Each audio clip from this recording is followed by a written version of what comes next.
Yesterday afternoon, U.S. President Donald Trump announced that he was going to make a serious statement regarding the state of the border wall and the government shutdown in the U.S.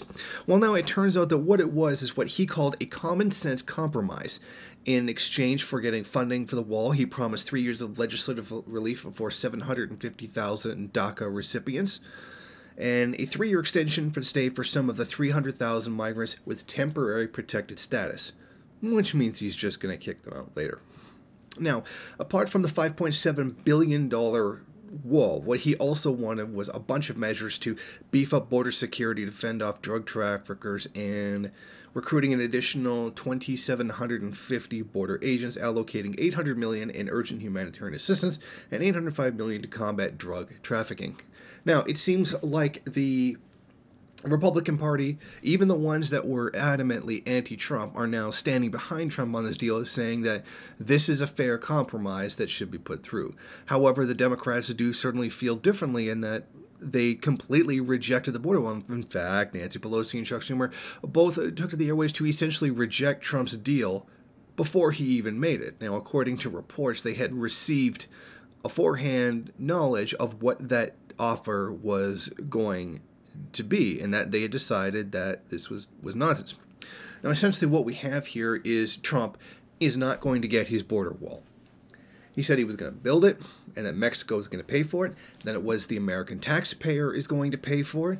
Now he can't get it through Congress because it actually is wildly unpopular among the American population. Of course, there is always a section that is so completely hate-filled that they will support anything that attacks things that they don't like, even if they don't understand what those things are in any way, shape, or form. Now this is really, a bourgeois political issue, but I would like to go into it more just to let people get a better understanding of how these things work. Essentially, Trump has completely painted himself into a corner, and this offer was the only thing he could possibly do.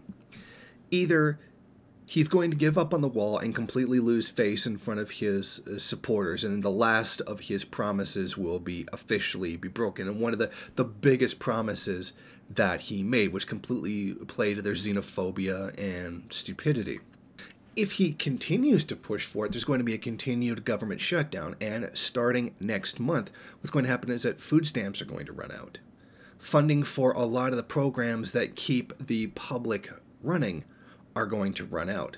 And when there's no more food for the American people, a large section of them which require food stamps and other forms of assistance, I think we're going to start seeing some serious unrest. Now, when that happens, Trump's going to lose a lot of support when that happens. I mean, we do know that the majority of people who are on, that kind of assistance are white, and many of them from the areas that supported Trump. So you're going to see a lot of them end up turning against Trump as a result of this.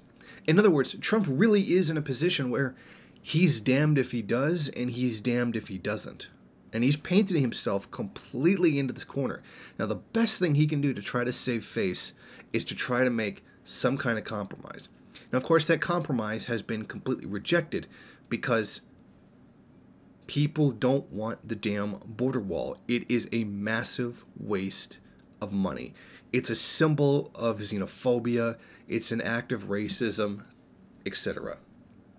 But what's really important here is how politically incompetent Trump is. That he set himself up and put himself in this kind of situation, which of course it's always somebody else's fault because he can never do anything wrong in his view because he's such a genius, because he's a billionaire. So that's basically the gist of what's going on in that situation. In other words, no matter what happens, unless there's some kind of a concession by the Democrats, Trump is going to lose face, and he's going to lose a lot of popularity, especially when that kind of poverty finally sets in, and people are probably going to start taking to the streets and start causing much more noise than they normally would, and then we'll really see how things go. Thank you for watching. If you like this program, then please head over to my Patreon page and set up a monthly donation. It's your donations that keep this program running. Also, if you would like, please rate, comment, subscribe, and share in various social media.